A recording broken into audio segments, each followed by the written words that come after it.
আমার প্রিয় ভাই, আল্লাহ যখন তাকিয়ে দেখবেন আপনি তাকওয়া নিয়ত ছাড়াই রোজা রেখেছেন, উদ্দেশ্য তো একটাই তাকওয়া। এখন কারা মুত্তাকি নয়, কাদের রোজা বাতিল? আমার রাসূল নিজে ব্যাখ্যা করছেন, মান লাম ইয়াদা কাওলাজ যুর ওয়াল আমালা বিহি ফালাইসা লিল্লাহি হাজাতুন ফি আন ইয়াদা তাআমাহু ওয়া শারাবাহু। প্রিয় নবীজি সাল্লাল্লাহু আলাইহি ওয়াসাল্লাম বলেন, যে ব্যক্তি খাবার এবং পানীয় পরিত্যাগ করেছে কিন্তু সে পাপাচার পরিত্যাগ করে নাই, মিথ্যার বেশাতি পরিত্যাগ করে নাই, খাবার এবং পানীয় পরিত্যাগ করার কোনো প্রয়োজন আল্লাহর নাই। এজন্য আপনি রোজা রাখেন, নামাজ পড়েন, হজ করেন, যাকাত দেন, সব ব্যাপারে আল্লাহর শর্ত আছে, শর্ত পূরণ করুন। নামাজ পড়ার জন্য ওযু শর্ত, ওযু সহিহ হওয়ার জন্য 4টা ফরজ শর্ত, জান্নাতে যাওয়ার জন্য ঈমান আমল শর্ত, ঠিক না? রোজা কবুল হওয়ার জন্য তাকওয়ার মানসিকতা শর্ত। আচ্ছা, যে লোক তাকওয়ার লক্ষ্যে, তাকওয়া অর্জনের জন্য রোজা রাখা শুরু করছে, এই লোকটা কি রমাদানে সুদ খাইতে পারে? সম্ভব? কিন্তু বলুন তো, রমাদানে কি সুদী ব্যাংকের লেনদেন কমছে না বাড়ছে? অবশ্যই বেড়েছে। অবশ্য শব্দ যোগ করছি। যারা অগ্রণী ব্যাংকে, সোনালী ব্যাংকে, বিভিন্ন সুদী ব্যাংকে চাকরি করে, খবর নিয়ে দেখবেন রমাদানে ট্রানজাকশন হয় অনেক বেশি। ব্যবসায়ীরা রমাদানে কোটি কোটি টাকার ব্যবসা করে, তাই ট্রানজাকশনটা একটু বেড়ে যাবে। এবং বাংলাদেশের যত বড় বড় ব্যবসায়ী লোন নেয় নাই এমন পার্সেন্টেজ কত? ক্ষুদ্র ব্যবসায়ী পাবেন লোন নেয় না, কিন্তু বড় ব্যবসায়ী লোন নেয় না এমন 100-তে 2 জন পাওয়া কঠিন। সব হাজার হাজার কোটি টাকা। হলমার্কের নাম শুনেছেন?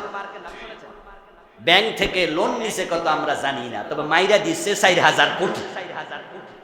মনে আছে না নাই? এবার বুঝে নেন যে বড় ব্যবসায়ীরা কি পরিমাণ খায়, কি পরিমাণ দেয়। এবার বলুন তো, রমাদান মাসে যে সমস্ত অফিসাররা ঘোষ খেত, রমাদানের কারণে ঘোষ ছেড়ে দিয়েছে এমন পার্সেন্টেজ কত? আচ্ছা, যারা ওজনে কম দিত, মালে ভেজাল দিত, রমাদানের কারণে এটা বন্ধ করছে এমন পার্সেন্টেজ কত? বরং রোজা বাতিল হয় এমন লোকের সংখ্যাই বাংলাদেশে সবচেয়ে বেশি। অন্য দেশে তাকওয়া বাড়ে, বাংলাদেশে রোজায় তাকওয়া কমে। কেমন কমা যে কমে, ঈদের আগে দিয়া মার্কেট যাইয়া দেখবেন মহিলার ধাক্কায় দোকানে ঢোকা যাবে না। এবং ঘোষখোর অফিসাররা রমাদানের শেষ দশকে আগের ঘোষ নেয় না। আগে ঘোষ দিতেন এক সিগনেচারে 500, দেখবেন মুস্কি হাসি দিয়া কইব ঈদের খরচা দিবেন না, ঈদের বোনাস দেবেন না। রাস্তার মোড়ে দাঁড়াইয়া যে ট্রাফিক গুলো ঘোষ খায়, ট্রাকের ড্রাইভার থেকে, পিকআপ ভ্যান থেকে, রিক্সাওয়ালা থেকে অত খায়, দেখবেন হেরাও হাসি দিয়া কইব ভাই আগেও 10 টাকা, এখনো 10 টাকা, ঈদ করবো না।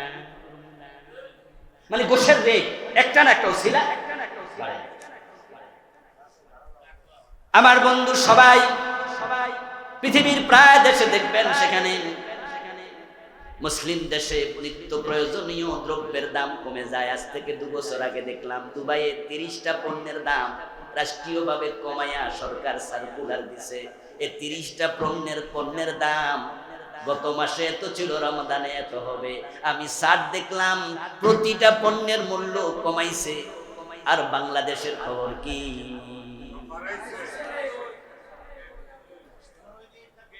আস্তাগফিরুল্লাহ, আস্তাগফিরুল্লাহ। খেজুরের দাম এমন বাড়ছে, আমাদের মন্ত্রী সাহেব কন্ট্রোল করতে পারে না। এই জন্য জাতির কাছে সরি বইলা মাপ চাওয়া দরকার, ঠিক কিনা? এটা বলা উচিত ছিল। আসলে আমরা ব্যর্থ হয়েছি। অসাধু ব্যবসায়ীরা তারা আমাদেরকে এমন ভাবে ঠেকাইছে, আমি মন্ত্রী হওয়ার পরও আমার কথা শুনে না। ও বাংলাদেশের 18 কোটি মানুষ, আপনাদের কাছে বিচার দিলাম, দেশটা তো আমি মন্ত্রীর একা না, এটা আপনাদেরও দেশ। অসাধু ব্যবসায়ীগুলো এদেশের মানুষ, তারা কেন এত বড় জালেম? তাদের জন্য আল্লাহর কাছে একটু বলেন, আল্লাহ যেন হেদায়েত দেয়। এই জাতীয় কথা বলে মানুষের সিম্পিতি নেওয়া দরকার, এইভাবে না নিয়ে কয় বড় দিয়ে একটা করে নেয়। ফাইজলামি সীমা থাকা উচিত, ঠিক না? কেন এটা করবেন আপনি? কেন এটা করবেন আপনি? এটা কথা কেন বলবেন? আপনার বলা উচিত ছিল অসাধু ব্যবসায়ী তোমরা থামো। এবার বলুন তো অসাধু ব্যবসায়ী যারা আছে তারা কি আফ্রিকার লোক? ব্যবসার লাইসেন্স কে দিছে? মনিটরিং কে করবে? ভোক্তা অধিকার আলাদা আছে না নাই? ম্যাজিস্ট্রেট আছে না নাই? চিহ্নিত করো, আইনের আওতায় আনো, তাদের মতো সোজা হয়ে যাবে। লাইসেন্স বাতিল করে দাও। আমি আশ্চর্য হই, মাঝে মাঝে দেখি বিভিন্ন হোটেল রেস্টুরেন্টে অভিযান চালায়, তো চালায়া পরে জরিমানা করছে 50,000 টাকা, 1 লক্ষ টাকা। শব্দ বলতে মনে হয় বাবা রে বাবা, 1 লাখ। যেই বেটা মাসে পাবলিক থেকে 50 লাখ 1 কোটি খাইলা, 6 মাস পরে যদি ওই 1 লাখ জরিমানা দেয়, বেটা তো আরো বলবে যে তাইলে খাওয়া আরো বাড়াইয়া দেয়। এটা কি জরিমানা হইলো? তামাশা, তামাশা। এই তামাশা করে বন্ধ হবে না। বরং যদি লাইসেন্স বাতিল করে দেয়া হতো, কোনো জরিমানা দরকার নাই, জালেমদেরকে ধরে ধরে 1 মাস করে জেল দেয়া দরকার, সোজা হয়ে যাবে। তাকওয়া কতটা কমে। পৃথিবীর বিভিন্ন দেশে, আপনি সৌদি আরবে যাবেন, রমাদানের সুযোগ থাকলে যাবেন। আল উমরাতু ফি রমাদান তা'দিলু হাজ্জাহ। প্রিয় নবীজির বক্তব্য, যে ব্যক্তি রমাদানে উমরা করে আল্লাহ তার আমল নামায় একটি হজের পরিমাণ সওয়াব দিয়ে দেয়। দেখবেন রাস্তার মোড়ে মোড়ে দাঁড়ায় আসরের পর থেকে ইফতারি কিভাবে বিতরণ করে। রমাদান মাসেও তো ঘোরাঘুরি বন্ধ করতে পারিনি। আগামীকালকেও মাহফিল আছে কিশোরগঞ্জে। সারা দেশে ঘুরতেছি, আজ পর্যন্ত কোনো পুলিশ স্টেশনে দেখিনি কোনো পুলিশ তাদের হাত দিয়ে একটা পানির বোতল ইফতারি দিচ্ছে। পারবে না, কারণ বাংলাদেশে পুলিশের বেতন কত? বেড়া দিব, বেড়া নিজে তো খাইয়া পড়ে বাঁচতে পারে। কিন্তু সৌদি আরবে যায় দেখবেন, আপনাদেরকে দাওয়াত দিচ্ছি উমরা যাওয়ার জন্য। আসরের পর থেকে যত জায়গায় ট্রাফিক সিগন্যাল আছে সব জায়গায় পুলিশ ইফতার বিতরণ করে। সাধারণ মানুষের ইফতার কি পরিমাণ বিতরণ করে কল্পনা করতে পারবেন। কারণ ও দেশের বড় বড় ব্যবসায়ীরা 11 মাস তারা ব্যবসা করে, 1 মাস ভর্তুকি দেয়। তারা চিন্তা করে কত মানুষ ইফতার দিতে পারে। পুলিশ স্টেশনে যেহেতু ট্রাফিক সিগন্যাল, এখানে প্রাইভেট কার দাঁড়াতে বাধ্য, এর জন্য পুলিশের কাছে দিয়ে আসে যে আপনার 500 প্যাকেট দিয়ে গেলাম, আপনারা একটু বিতরণ করেন।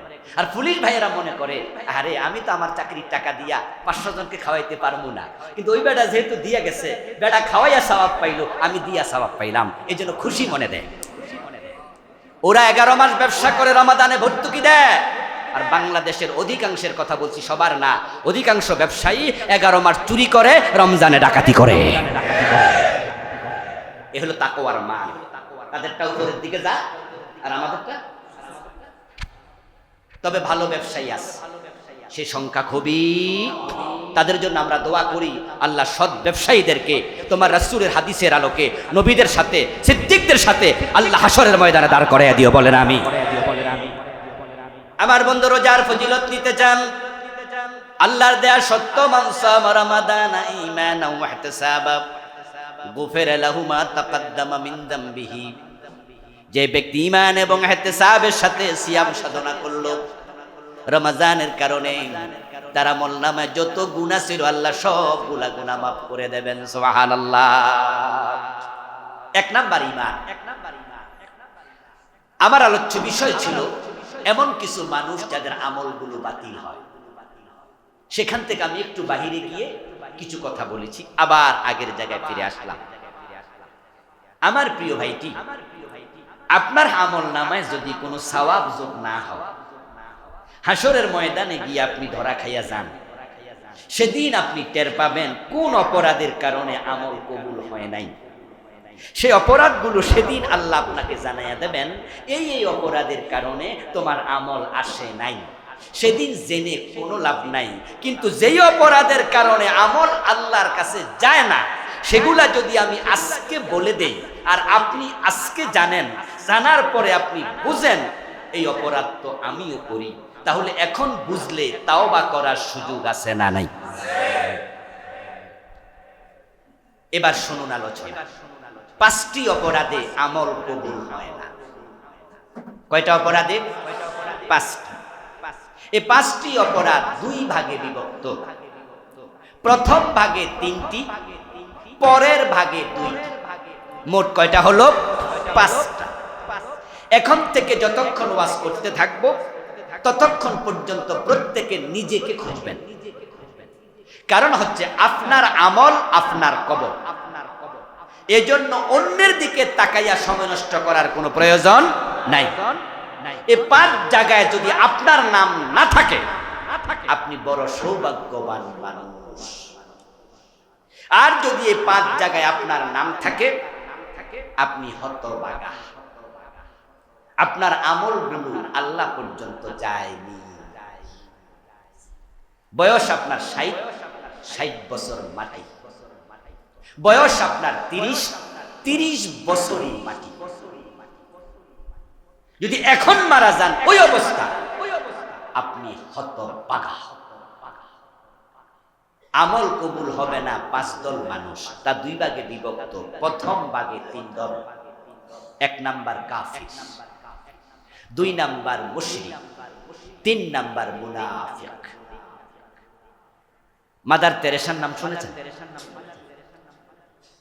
বাড়ি ছিল ইউরোপে, থাকতেন তিনি ভারতে। খ্রিস্টান নারী, বিয়েটাও করেন নাই, পুরাটা জীবন ইয়াতিমদের পিছনে কাটাইছে। ভারতে তিনি কয়েকশো ইয়াতিমখানা খুলছে, অরফেনেজ কয়েকশো। তার ইয়াতিমখানাগুলোতে কয়েক হাজার ইয়াতিম ছিল।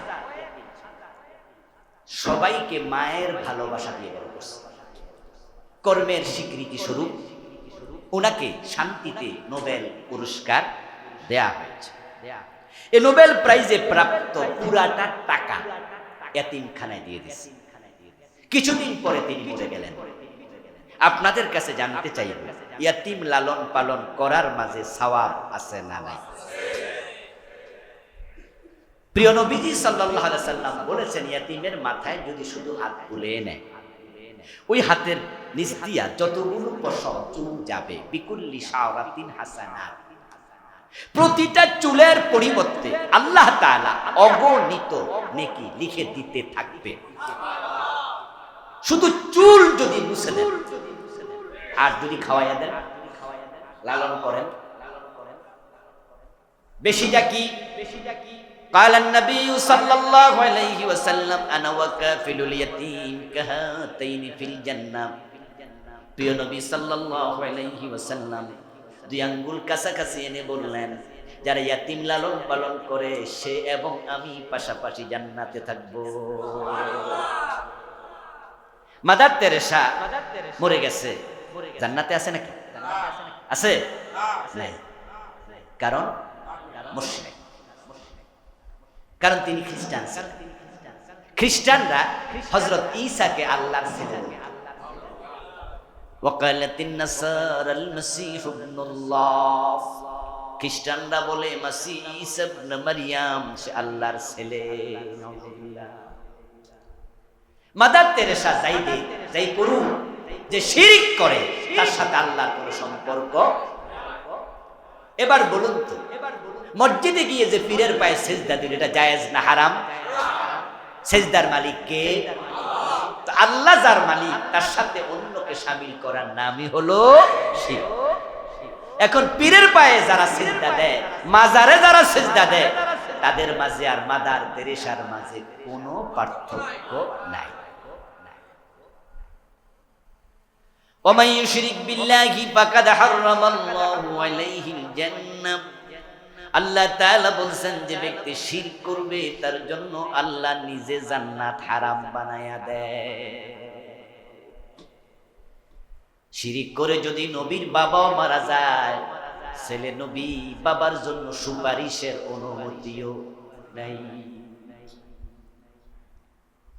নূহ আলাইহিস সালামের ছেলের নাম ছিল কেনান, সে ছিল কাফের, নবী নূহকে মানে নাই। নবীর ছেলে কাফের, বলুন তো কেনান জান্নাতি না জাহান্নামী? এরকম কুফর বাংলাদেশে আছে না নাই? কাদিয়ানি কাফের, কেনানও কাফের। এখন কেনান যদি জাহান্নামী হয়, কাদিয়ানি কি? কাদিয়ানি গুলোর সাথে কেনানের মাঝে আর কোনো পার্থক্য নাই। এমন কুফর বাংলাদেশে আরো আছে না নাই? এ নিয়ে আমি আলাদা আলাদা বই লিখছি। আমার লেখা মোট 7টা বই আছে, জীবন ঘনিষ্ঠ বিষয় নিয়ে লিখি। তার মাঝে বাংলাদেশে চলমান শিরিক লিখছি এই বইতে 29টা। শুধুমাত্র পীরের পায়ে সেজদা দ্বারা দিচ্ছে তারাই শিরিককারী নয়,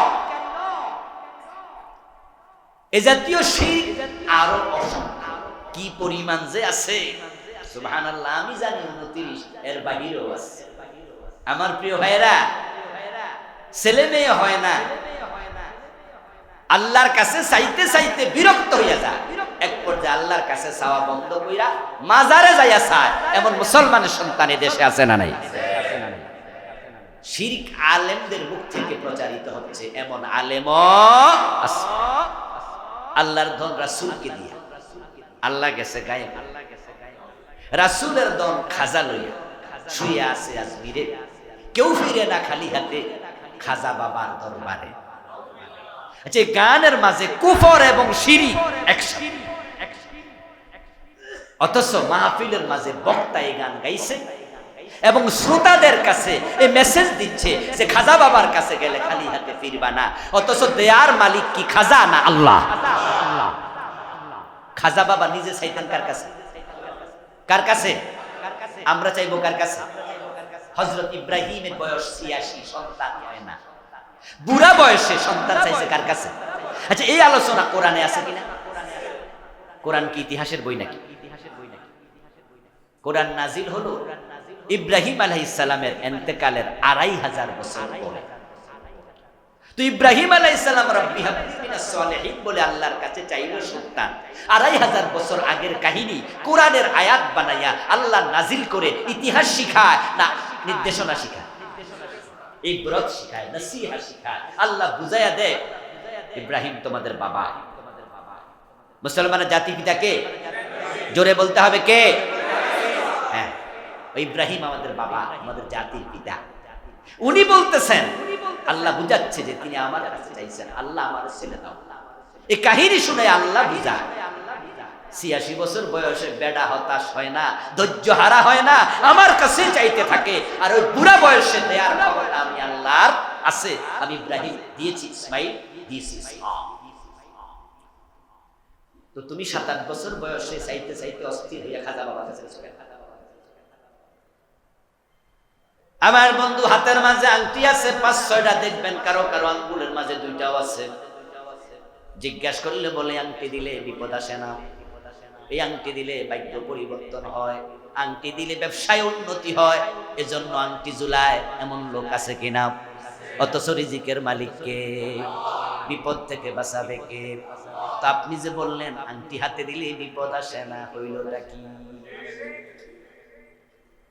আমার বন্ধু, যখন হিন্দুদের দুর্গা পূজা আসে তখন বাংলাদেশের কি পরিমাণ মানুষ যে কাফের মুশরিক হয় তার কোনো হিসাবই থাকে না।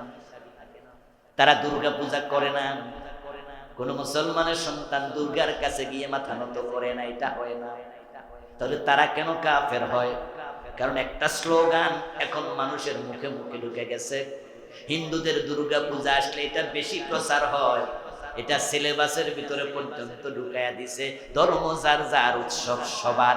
বলেন নাউজুবিল্লাহ। আপনারা যারা জানেন তারা একটু জবাব দিয়েন, দুর্গা পূজা করা কি হালাল না হারাম? ছোট হারাম না বড় হারাম? এটা উৎসব হলো কেন? হারামের কাজ উৎসব হয়। উৎসব শব্দের বাংলা অর্থ কি? বাড়ি যে অভিধানে দেখবেন আনন্দ, আনন্দ, আনন্দ। উৎসব মানে কি? সকল অনুষ্ঠানকে উৎসব বলে না, আনন্দের অনুষ্ঠান। উৎসব মানে আনন্দ। আচ্ছা, শিরিক দেখে নবী ইব্রাহিম খুশি হয়েছে না বেজার হয়েছে? আমার নবী মুহাম্মদুর রাসূলুল্লাহ সাল্লাল্লাহু আলাইহি ওয়াসাল্লাম মূর্তি দেখে খুশি হয়েছে না বেজার হয়েছে? মক্কা বিজয়ের পরে আল্লাহর ঘরের ভিতর মূর্তিগুলো রাখছেন না ফালাই দিয়েছেন? আপনি বলছেন ধর্ম যার যার, উৎসব নাকি? কোরআনের মাঝে আছে লাকুম দীনুকুম। আচ্ছা, বাংলা অর্থ কি? বাংলা অর্থ হলো তোমার ধর্ম তোমার, আমার ধর্ম আমার। আচ্ছা, দুইটা এক না আলাদা? আবার বলুন, তোমার ধর্ম তোমার নাকি লাকুম দীনুকুম?